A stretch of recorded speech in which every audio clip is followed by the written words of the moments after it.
J'avais mon ami Teddy qui était déjà à l'Union, donc je savais que malgré que l'Union soit en D2, c'était quand même un club assez carré. Ils étaient bien structurés. Exemple, pendant le Covid, le confinement, ils étaient rémunérés comme il se devait, chaque mois, à l'heure. Ils avaient des séances tous les jours, donc c'était quand même assez structuré. J'en avais déjà entendu parler qu'ils avaient quand même un centre qui était... Les joueurs étaient mis dans les meilleures conditions. Donc forcément, quand le Covid est arrivé, forcément, je voulais atterrir dans un club de première division parce que j'estimais que j'avais fait quand même une très bonne saison en D2 et que je pouvais aspirer à monter en première division.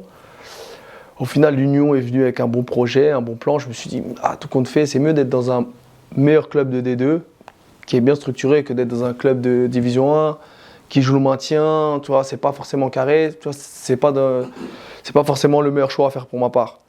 Au final, je savais l'effectif de l'Union. Ils avaient déjà un effectif assez conséquent. En plus, je savais les joueurs qui voulaient autre que moi. Donc je me suis dit, ouais, ça peut faire un bon petit groupe et on va arriver par la petite porte, hein, comme d'habitude.